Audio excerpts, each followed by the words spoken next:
ಬೆಳಕಂದೇನಿರಬಹುದಾದಂತಹ ಸೂರ್ಯದೇವರನ್ನು ಹಣ್ಣು ಎಂಬುದಾಗಿ ಗ್ರಹಿಸಿ ಮೇಲೆ ಹೋರೆಯಂತೆ ಆ ಹಣ್ಣನ್ನು ತಿನ್ನುವುದಕ್ಕೆ ಪ್ರಯತ್ನ ಪಟ್ಟಾಗ ಆ ವಜ್ರಾಯುಧಕ್ಕೆ ದೇವೇಂದ್ರನ ಹೊಡೆತಕ್ಕೆ ಸಿಲುಕಿ ನಿನ್ನ ಮುಖ ಊದಿಕೊಂಡಿದ್ದು ನಿಜ. ಆದ್ದರಿಂದ ನೀನು ಹನುಮಂತನಾದ ಹೌದೇನೋ ಹಣ್ಣೆಂದು ಭ್ರಮಿಸಿ ಬಂದೆ.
ನನ್ನ ಸಾಮರ್ಥ್ಯ ಏನೆಂಬುದನ್ನು ಈ ಕಾಲದಲ್ಲಿ ದೇವರಾದಂತಹ ಶ್ರೀರಾಮಚಂದ್ರನನ್ನು ಎದುರಿಸುವುದಕ್ಕೆ ಮುಂದಾದೆಯಾ? ನನಗೆ ಅವರು ದೇವರೇ, ನಿಮಗೆ ಅಲ್ಲದಿದ್ದರು. ಒಂದು ಮಾತು ಹೇಳ್ತೇನೆ, ಮೆಚ್ಚಿದವರಿಗೆ ಮಸಲವು ಸುಖವಂತೆ. ನಮಗೆ ಹಾಗೆ ಇವರಿಗೆ ನಿಮ್ಮ ರಾಮನ ದೇವರಾದ್ರೆ ಈ ಮಕ್ಕಳಿಗೆ ಆ ರಾಮನೇ ದೇವರು. ಹೌದು. ಮೊದಲು ನೀನು ಹೊಳೆಯನ್ನು ದಾಟುವುದಕ್ಕೆ ಪ್ರಯತ್ನ ಮಾಡು. ಬಂದವ ಆಂಜನೇಯ, ಮತ್ತೆ ಸಮುದ್ರ ದಾಟುವುದಕ್ಕೆ ಪ್ರಯತ್ನ ಮಾಡು.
ಬಂದು ಎನ್ನುವಂತಹ ಆ ವಿಚಾರವನ್ನು ತಿಳಿಯದೆ ನನ್ನ ಅಣ್ಣ ಎಂಬುದನ್ನು ಪರಿಗಣಿಸದೆ ಕೇವಲ ಅಧಿಕಾರಕ್ಕೆ ಬೇಕಾಗಿ ಮನೆಯ ಚಾಡಿಯನ್ನು ಹೇಳಿದೆಯೇನು, ನಿನ್ನ ಅಣ್ಣನನ್ನೇ ಕೊಲ್ಲಿಸಿದೆಯ ಪಾಪಿ ಅಧಿಕಾರಕ್ಕೆ ಬೇಕಾಗಿ. ಈಗ ರಾಮನ ಪಕ್ಷವನ್ನು ಸೇರಿಕೊಂಡೆ, ವಿರೋಧಿಗಳ ಪಕ್ಷವನ್ನು ಸೇರಿಕೊಂಡು ಈಗ ನಮ್ಮ ಮೇಲೆ ಬಾಣಪ್ರಯೋಗ ಮಾಡುವುದಕ್ಕೆ ಯುದ್ಧಕ್ಕೆ ಸಿದ್ಧರಾಗಿ ಬಂದೆಯ. ಹೆಬ್ಬುರಿಯೊಂದು ಮಲಗಿದ್ದ ಸಂದರ್ಭದಲ್ಲಿ ಹಾಗೆ ಕುರಿ ಹತ್ರ ಹೇಳಿದಂತೆ ಕುರಿ ಮರಿ ಒಂದು ಸ್ವಲ್ಪ ಆಟ ಆಡುವ ಈ ಆಟಕ್ಕೆ ಬಂದಂತ ಪಾಪಿ ಮಗನಿಗೆ ನಾನು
ಸಿಕ್ಕಿನ ಕೈಗ ಬುಚ್ಚಿಯನ್ನು ಕೊಟ್ಟು ಅನರ್ಥವನ್ನು ಮಾಡಿಕೊಳ್ಬೇಡಪ್ಪ.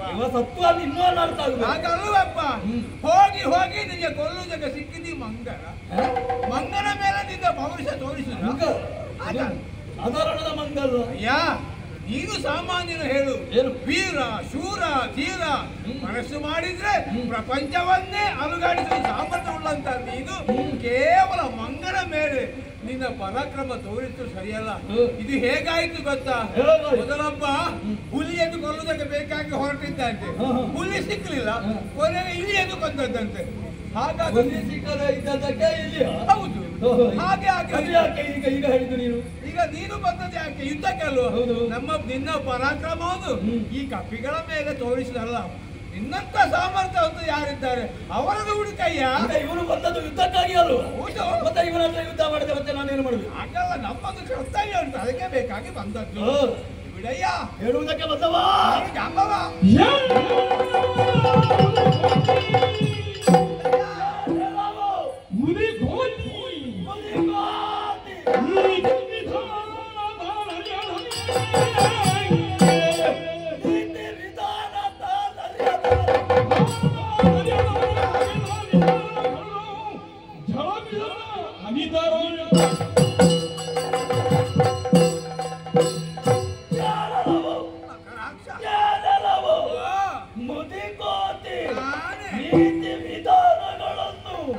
ನಾನು ಅರಿಯದವನೇ. ಇವರನ್ನು ಉಳಿಸುವುದಕ್ಕಾಗಿ ನಾನಾ ಪ್ರಯತ್ನ, ನಾನಾ ವಿಧಾನಗಳಿಂದ ಮಾತನಾಡುತ್ತಿ. ಏನು ಹುಲಿಯ ಕಥೆಯ? ಹುಲಿಯ ಕಥೆ, ಇಲಿಯ ಕಥೆ ಹೇಳಿದಲ್ಲಿಗೆ ಮಕರಾಕ್ಷ ಬಿಟ್ಟು ಬಿಡ್ತಾರೆ. ಇವನಲ್ಲ, ನೀನು ಮುದಿಯ, ಮೊದಲು ನೀನು ಸಾಯಬೇಕು, ಆಮೇಲೆ ಇವನು ಸಾಯಬೇಕು.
ವಿರೋಧಿಸಿಗೆ ಬಂದಂತಹ ಕಪಿ ವೀರರನ್ನು ಸದೆ ಮಾಡಿದ ಮಾತ್ರಕ್ಕೆ ನೀನೊಬ್ಬ ಪರಾಕ್ರಮಿಸಿಕೊಳ್ಳುವುದಿಲ್ಲ.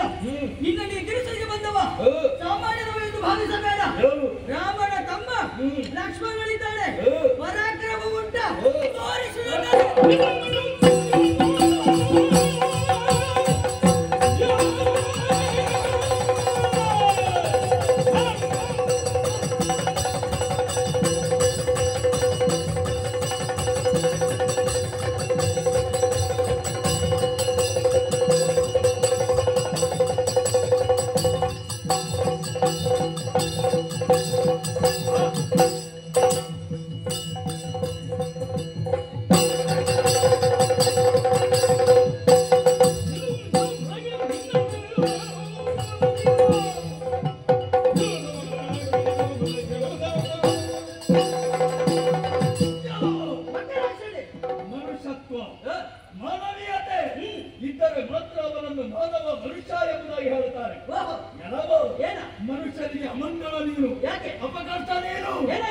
ಹೋಗಿ ಹೋಗಿ ಅಬಲೆಯಾಗಿರುವಂತಹ ದುರ್ಭಾಗ್ಯ ಆ ಮುಖದ್ದು ಕೈದೆ ಅಂತೆ ಕಿವಿಯನ್ನು ಕತ್ತರಿಸಿದೆ ಅಂತೆ ಪಾಪಿ ಯಾವ ಕಾರಣಕ್ಕೂ ಯಾವ ಯಾವ ಯಾವ ಕ್ರಿಯಾಗಲಿ ಪದಾರ್ಹಳಲ್ಲ ಶಿಕ್ಷಾರ್ಹಳಲ್ಲ.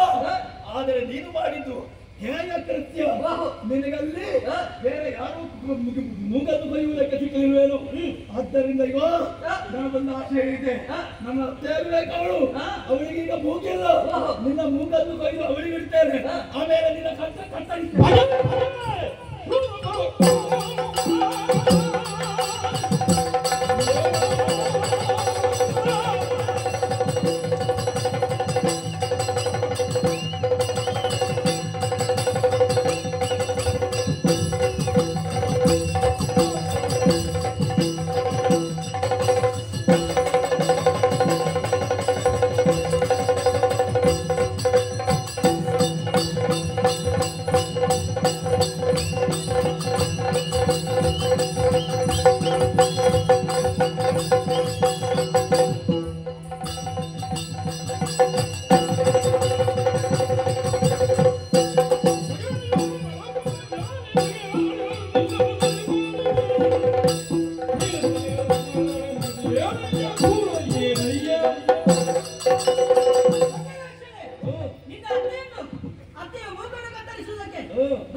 ಅಣ್ಣನ ಮಾತಿನ ಮೇಲೆ ಎತ್ತಿ ನಾನು ಅವಳ ಕಿವಿ ಮೂಗುಗಳನ್ನು ಕತ್ತರಿಸಿದೆ.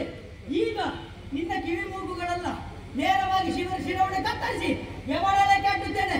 ಅದು ಮತ್ತೆ ನೋಡು, ಈಗ ಪುರುಷಾತಿಕ್ರಮಣ ಅಂದ್ರೆ ಏನು ಅಂತ ನನಗೆ ಅರ್ಥ ಆಗಲಿಲ್ಲ. ನಿಮಗೆ ಪುರುಷರ ಮೇಲೆ ಅತಿಕ್ರಮಣ ಮಾಡಿದ ಅಲ್ಲ, ನಿಮ್ಮ ಶರೀರಕ್ಕೆ ಬಂದು ಕೈ ಮಾಡಿದ ಅಲ್ಲ, ನಿಮ್ಮನ್ನೇನು ಹೊತ್ತುಕೊಂಡು ಓಡಿದ, ಏನೂ ಮಾಡಲಿಲ್ಲ.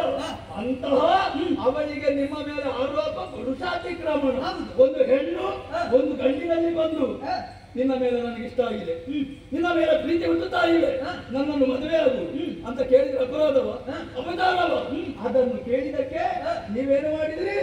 ಇಲ್ಲಿ ಅಲ್ಲಿಗೆ ಹೋಗು, ನನ್ನ ತಮ್ಮನಿದ್ದಾನೆ 100 ಮಣಿ ಚೆಲ್ವ, ಅಲ್ಲಿಂದ ಇಲ್ಲಿಗೆ ಕಳಿಸಿದ್ರಿ. ನಿಮ್ಮ ಕಷ್ಟ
ನೀನು ಅಂತ ತಿಳಿದುಕೊಂಡೇ ಕೇಳುತ್ತಿದ್ದೇನೆ ನಾನು.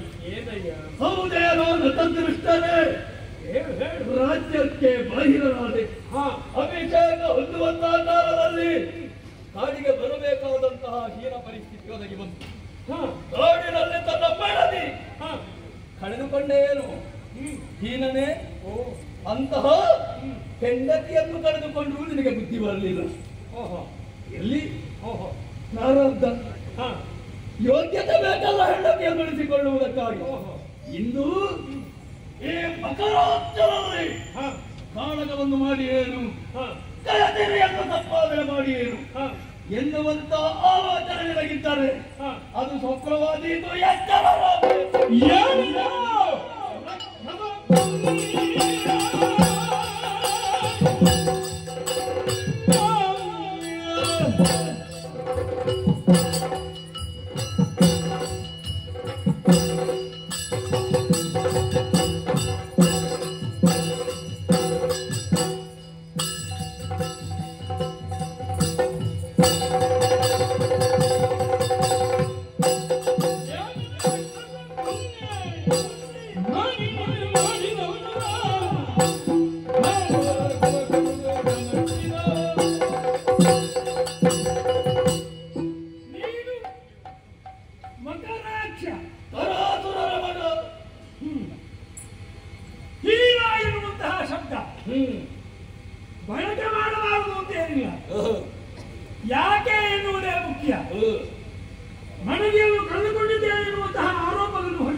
ಏನು ಹೇಳಬಹುದು?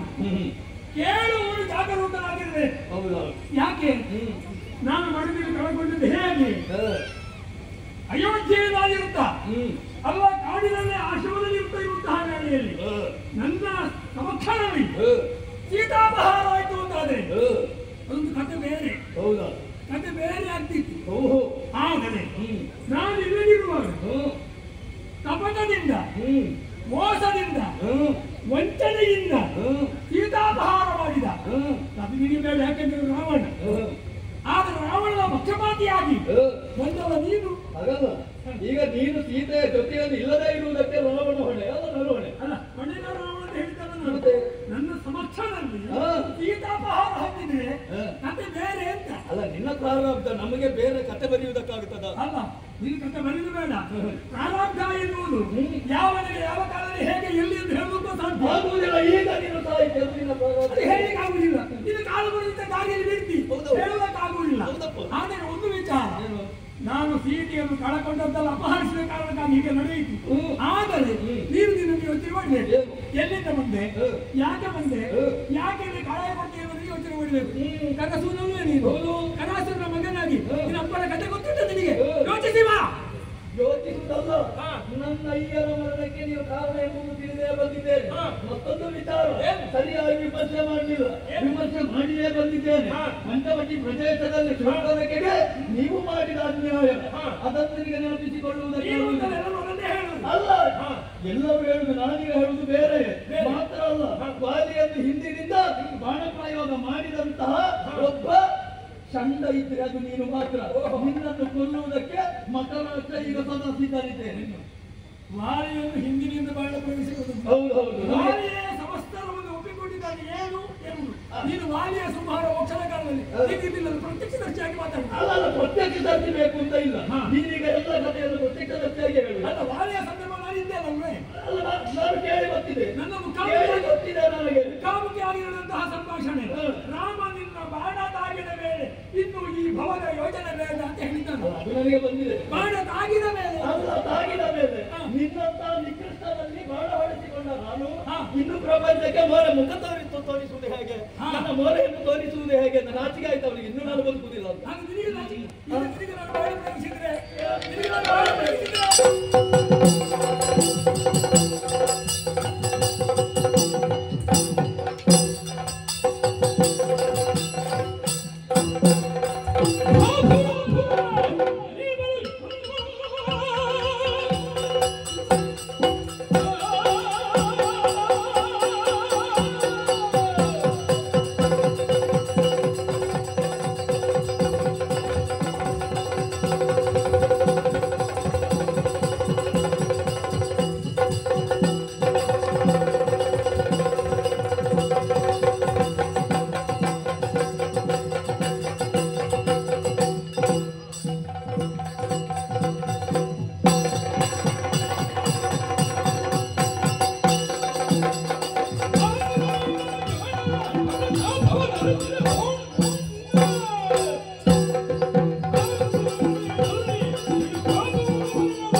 ಯಾಕೆ ಸೂರ್ಯವಂಶದಲ್ಲಿ ಹುಟ್ಟಿದವ ನಾನು, ದಶರಥನ ಕುಮಾರ ನಾನು, ವಿಶ್ವಾಮಿತ್ರರ ಶಿಷ್ಯ ನಾನು, ವಸಿಷ್ಠ ಮಹಾಮನಿಗಳ ಶಿಷ್ಯ ನಾನು, ಆಯುಧ ಯುದ್ಧ ಮಾಡುವ ಕ್ರಮವೂ ಗೊತ್ತು.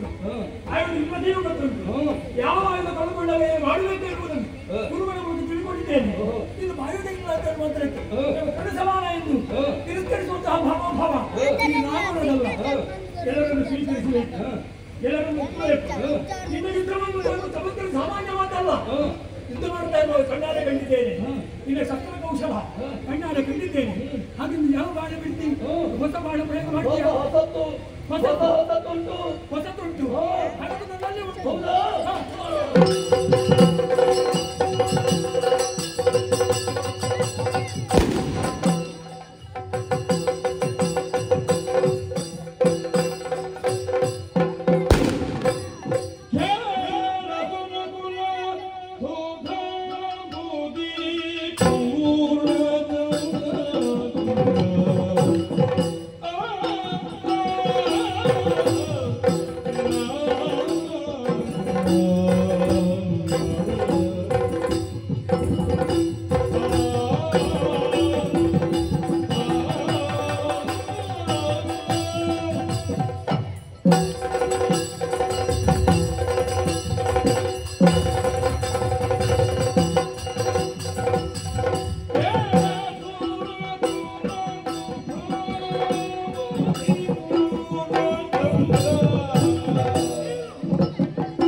ಚೆನ್ನಾಗಿ ಗಮನಿಸಿಯೇ ಹೋರಾಟ ಮಾಡಿದ್ದೇನೆ.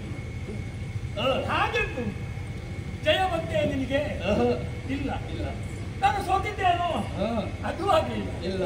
ಅಂತೂ ಒಂದು ತೀರ್ಮಾನಕ್ಕೆ ಇಟ್ಟು ಬರಲಿಲ್ಲ. ಸಮಬಲರು ನಾವಾಗಿದ್ದೇವೆ. ಅಲ್ಲ, ಸಮಾನ ಬಲರೋ ಅತಿ ಬಲರೋ ಕ್ಷೀಣ ಬಲರೋ ನಿರ್ಣಯ ಮಾಡುವಂತ ಹೊತ್ತಿದಲ್ಲ. ಆದರೂ ನಿನ್ನ ಬಗ್ಗೆ ಬೆಚ್ಚುಡಿ ಆಡುವಂತಹ ಪರಿಸ್ಥಿತಿ ಅಂತರಂಗದಲ್ಲಿ ಮುಗಿ ಬರ್ತದೆ.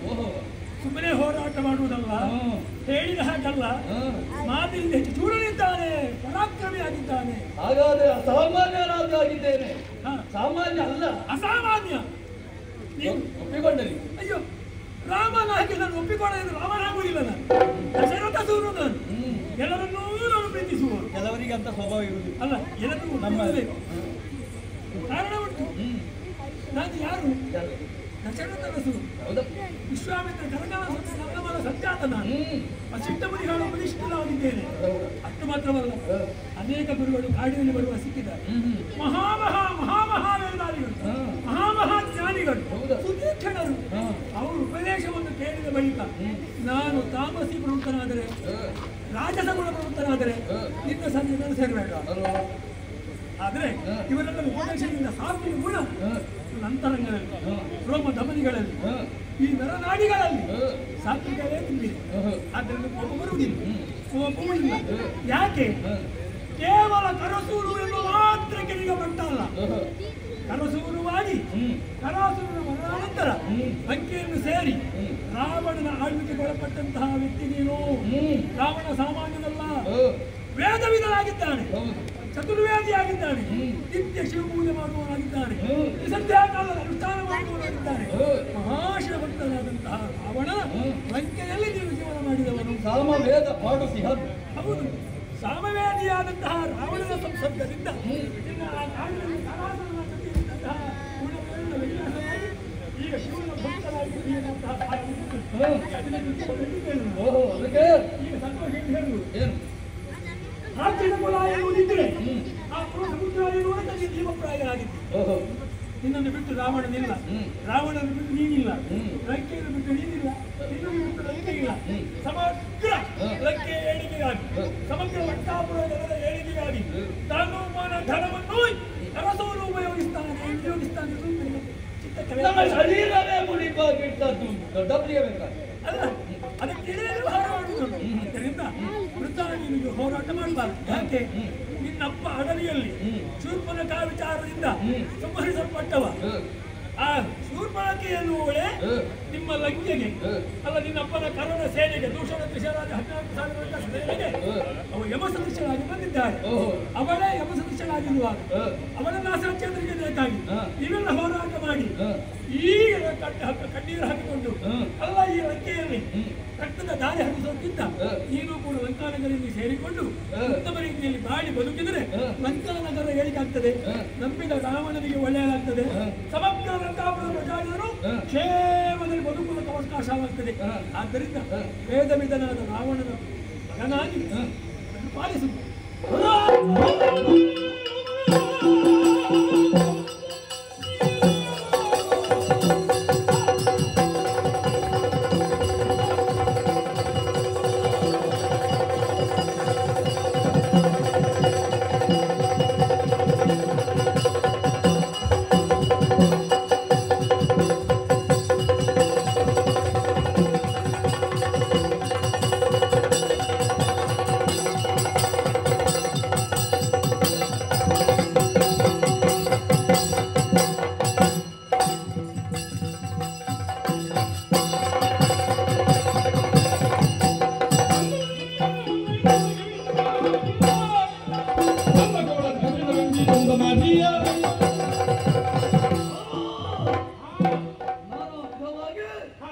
ಬೋಧಿಸುತ್ತಾ ಇದ್ದೀನಿ ನನಗೆ ಯುದ್ಧ ಮಾಡುವುದು ಒಳಿತಲ್ಲ ಸಾಹಿತ್ಯ ನೀನು ಎಂಬುದಾಗಿ. ಒಳಿತಾಯಿತು. ಅಪ್ಪ ಹೋದ ಠಾಣೆ ಯಮನ ಪಟ್ಟಣಕ್ಕೆ ಸೇರಬೇಡ ನೀನು. ನನ್ನಲ್ಲಿರುವಂತ ಪರಾಕ್ರಮವನ್ನು ಅಪ್ಪಿಕೊಂಡಿದ್ದೆ ಉಳಿಯಬೇಕು ಎನ್ನುವಂತ ಆಸೆ ನಿನ್ನಲ್ಲಿಯೂ ಇದೆ. ಆದರೆ ನಿನ್ನಲ್ಲಿ ಅಭಿಮಾನ ಹುಟ್ಟುತ್ತಿತ್ತು. ಆದ್ರೆ ನೀನು ಮಾಡಿದ ಅನ್ಯಾಯ. ವಿಶ್ವಾಮಿತ್ರರ ಕಳಕಮಲ ಸಂಜಾತನಂತೆ, ವಸಿಷ್ಠದಿಂದ ವಿದ್ಯಾಭ್ಯಾಸವಂತೆ, ಹೌದು, ಇನ್ನಿತರ ಮಹರ್ಷಿಗಳಿಂದ ಅತಿಗಳು ಸುದೀಕ್ಷಣರು ಎಲ್ಲ ಹೇಳ್ತಿಕೊಂಡು ಆದ್ರೆ ನನ್ನ ಶೂರ್ಪನಖೆ ಅತ್ತೆ ಅವಳು ಎಷ್ಟು ಸರಿ ಇದ್ದಾಳೆ, ಅವಳು ನಡತೆ ಎಷ್ಟು ಶುದ್ಧವಾಗಿದೆ ಎಂಬುದು ಪ್ರಶ್ನೆ ಅಲ್ಲ. ಒಬ್ಬ ದಶರಥ ಮಗನಾಗಿ ಮರ್ಯಾದವಂತನಾಗಿ ಮನೆತನದಲ್ಲಿ ಸಂಚರಿಸಿದಂತಹ ನೀರು ಹೋಗಿ ಹೋಗಿ ಅಮರೆಯಾಗಿರುವಂತವಳ ಮೂಗನ್ನು ಕೆತ್ತುವುದಕ್ಕೆ ಹೇಳಿದೆ. ಯಾರಲ್ಲಿ? ನಿನ್ನ ತಮ್ಮನಲ್ಲಿ. ನೀನು ಕೆತ್ತಿದ್ದಲ್ಲ, ತಮ್ಮನಲ್ಲಿ ಹೇಳಿಸಿದ್ದು. ಅದು ಹೇಗೆ? ನನಗಿಂತ 100 ಮಾಡಿ ಚೆಲ್ಲುವ ನನ್ನ ತಮ್ಮನಿದ್ದಾನೆ. ಸುಳ್ಳು ಹೇಳಿದೆಯಲ್ಲಮ್ಮ, ಅವ ಮದುವೆ ಆಗುತ್ತಾನೆ ಎಂಬ ವಿಶ್ವಾಸದಲ್ಲಿ ಹೇಳಿದ್ಯಾ ಅಲ್ಲ ಸುಳ್ಳು ಹೇಳಿದ್ದೇನೆ? ಏನಾಗಬೇಕು? ನೀನು ಸುಳ್ಳು ಹೇಳಿದ್ದಿಂದ ಅದಾಗುವೆ. ಸುಳ್ಳೋ ಸತ್ಯವಾಗಿರುತ್ತೆ ಅಲ್ಲ. ಹಾಗಾದ್ರೆ ನೀನು ಸುಳ್ಳಿನ ಬಾಯಿಂದ ಸುಳ್ಳು ಬರುತ್ತದೆ. ನೀನು ಹಾಗೆ ಅನ್ಯಾಯವನ್ನು ಮಾಡುತ್ತಿ. ನನ್ನ ಅಪ್ಪ ಹೇಗೆ ಪರಾಕ್ರಮವಂತ ಅಂತವನನ್ನು ಕೊಂದ ಹಾಗೆ ತನ್ನ ಮೊದಲು ಹೌದು ಅಂತಾದರೂ ಈ ರೀತಿಯಲ್ಲಿ ನಿನ್ನ ನಡೆ, ನಿನ್ನ ನುಡಿ, ನಿನ್ನ ಆಚಾರ ವಿಚಾರ ಎಲ್ಲವೂ ಶುದ್ಧ ತಪ್ಪು ಎಂಬುದನ್ನು ಮಕರಾಕ್ಷನಾಗಿ ನಾನು ಹೇಳ್ತಾ ಇದ್ದೇನೆ. ನೋಡುವ ಕಣ್ಣುಗಳು, ಅಗ್ರಣಿಸುವ ಮೂಗು, ಕೈಯಲ್ಲಿ ಕಲುಷಣ. ಯಾಕೆ? ಯುದ್ಧ ಮಾಡುವುದಕ್ಕಾಗಿ, ನೋಡುವುದಕ್ಕಾಗಿ. ಮತ್ತೇನು? ನೋಡಿದೆ. ಅವ್ರು ಹೇಳಿದ್ದನ್ನು ಕೇಳಿದ್ದೇನೆ. ನೀನು ಅಲ್ಲ ಅಂತ ಹೇಳು. ನೀನು ಅಲ್ಲ ಅಂತ ಹೇಳು. ನನ್ನ ತಮ್ಮನಲ್ಲಿ ಹೇಳಿ ಕತ್ತರಿಸಿದ್ದು ನಾನಲ್ಲ, ಕತ್ತರಿಸಲಿಲ್ಲ. ಹೌದಾ? ಹಾಗಾದ್ರೆ ಹೌದಾ? ನಿನಗೆ ಮೂಗಿಲ್ಲ ಅಂತ ಮಾಡ್ಲಿಕ್ಕೆ ಆಗದಂತೆ ಅವಳಿಗೆ ನೀನು ಮಾಡಿದ್ದು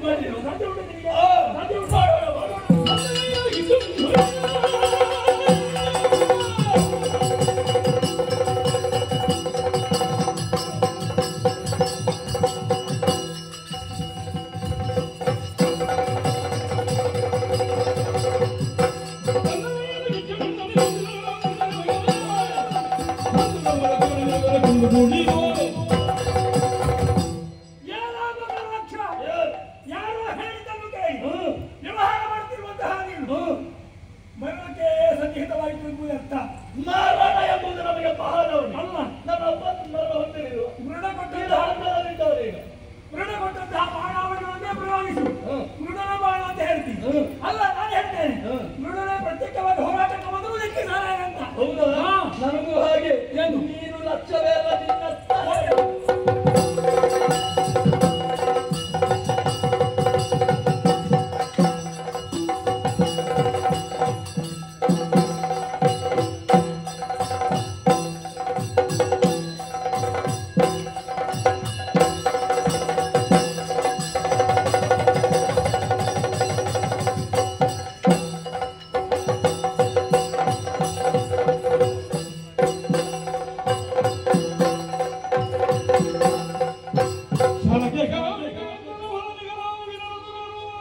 ಮುಡಿಗೆ ಎಲ್ಲ ರಾವಣನ ಮುಖ್ಯವಾದಿಗಳು, ರಾವಣನ ಮಂತ್ರಿಗಳು, ಸೇನಾಧಿಪತಿಗಳು, ತಮ್ಮನ ಮಕ್ಕಳು ಎಲ್ಲರೂ ರಾವಣನ ಮುಖ್ಯವಾದಿಯಾಗಿ ಹೋರಾಟಕ್ಕೆ ಬರ್ತಾ ಇದ್ದಾರೆ. ಎಲ್ಲರೂ ಅಳಿವಿನ ಅಂಚಿನಲ್ಲಿದ್ದಾರೆ. ರಾಮ ಕೊಲ್ಲುವುದಲ್ಲ, ವಿಧಿಲಿಖಿತ ಏನೇ ನೋಡೋಣ. ಎಲ್ಲರೂ ಕೂಡ ದೀಪಕ್ಕೆ ಮುತ್ತುವಂತಹ ಪತಂಗದಂತೆ ನನ್ನ ಬಳಿ ಯುದ್ಧ ಮಾಡಿ ಅವರ ಪಟ್ಟಣವನ್ನು ಸೇರಿದ್ದಾರೆ. ಶರಣ ಭೀಷಣ, ಸುಗ್ರೀವ, ಅಮೋಘ ಜಂಬವಾದಿಗಳು ಶರಣಕಾಣಿಕೆಯಿಟ್ಟು ಹೊರಡ್ತಾ ಇದ್ದಾರೆ. ಅವರನ್ನ ಸೇವೆಯನ್ನು ಸ್ವೀಕರಿಸಿಕೊಂಡು ನೆಮ್ಮದಿಯ ಮಾತನಾಡಿದಾಯಿತು. ಆದರೆ ಸೂರ್ಯಾಸ್ತರ ಬಳಿಕ ಹೋರಾಟ ಮಾಡುವ ತಪ್ಪು. ನಾಳೆ ಸೂರ್ಯೋದಯದ ಮುಂದೆ ಚಿಂತನೆ ಮಾಡೋಣ.